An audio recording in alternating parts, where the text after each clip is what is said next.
கபடி சொந்தங்கள் அனைவருக்கும் வணக்கம். 365 டேஸ் கபடி ப்ராக்டிஸ் சேலஞ்சில் இன்றைக்கி 9வது நாள். காலையில் 5 மணிக்கே இன்றைக்கி ஸ்டார்ட் பண்ணியாச்சு. ஃப்ரெஷ்அப் ஆகிட்டு அப்படியே காலையில் யோகா ஸ்டார்ட் பண்ணியாச்சு. கபடி விளாட்ற எல்லாருக்கும் பாடி நல்லா ஸ்ட்ராங்காக இருக்கிறத விட நல்லா ஃப்ளெக்சிபிளாக இருக்கணும். அப்போனா தான் இன்ஜுரிஸ் அதிகமாக ஆகாது. முளைக்கட்டிய கருப்பு உளுந்து ஒரு ப்ரோட்டீன் லட்டு சாப்பிட்டு கிரவுண்டுக்கு போயாச்சு. எப்பவும் போல் காலையில் 5 minutes stretching and warm up பண்ணிவிட்டு ரன்னிங் ஸ்டார்ட் பண்ணியாச்சு. ரன்னிங் 5 மினிட்ஸ் முடிஞ்ச உடனே ஸ்ப்ரிண்ட் பண்ணேன். இன்றைக்கி ஒரு 10 ஸ்ப்ரிண்ட் நல்லா ஸ்ப்ரிண்ட் ஓடினேன். இன்றைக்கி மழை இல்லைனால கிரவுண்டு கொஞ்சம் நல்லா இருந்துச்சு. அது முடித்த உடனே ஒர்க் அவுட் ஸ்டார்ட் பண்ணிட்டேன். இன்றைக்கி ஃபுல் பாடி ஒர்க் அவுட் பண்ணேன். நம்ம ரெகுலராக ப்ராக்டிஸ் பண்ணுறதோட நம்ம ரெகுலராக நல்ல நல்ல ஃபுட்ஸ் எடுத்துக்கணும்.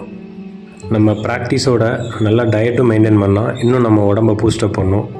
கபடி விளாட்ற பசங்க காலையில் வெறும் வயிற்றில் எப்பயுமே ப்ராக்டிஸ் பண்ணாதீங்க. ஊற வச்ச பயிறு, முளைக்கட்டின பயிறு, இல்லைன்னா முட்டை, வேறு ஏதாவது நல்ல சத்துள்ள பொருளாக காலைல சாப்பிட்டு ப்ராக்டிஸ் பண்ணுங்கள்.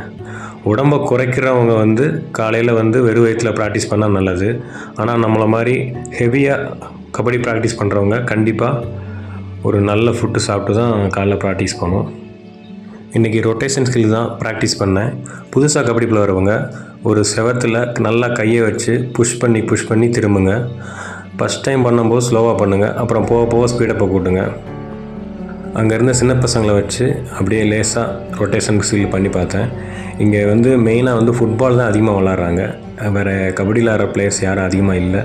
அதனால் இந்த சின்ன பசங்க தான் இருந்தாங்க. அவங்கள வச்சு சும்மா ப்ராக்டிஸ் பண்ணேன். நீங்கள் மேட்ச்சில் விளாடும் போது நல்லா நெஞ்சில் இப்போ ஸ்டக்குன்னு மறைக்கும் போது நல்லா பவராக கை வச்சு திரும்புங்க. இன்றைக்கான செஷனை முடிச்சுட்டு பாடியை ரிலாக்ஸ் பண்ணிவிட்டு அப்படியே கிளம்பிட்டேன். நண்பர்களே, அனைவருக்கும் வணக்கம்.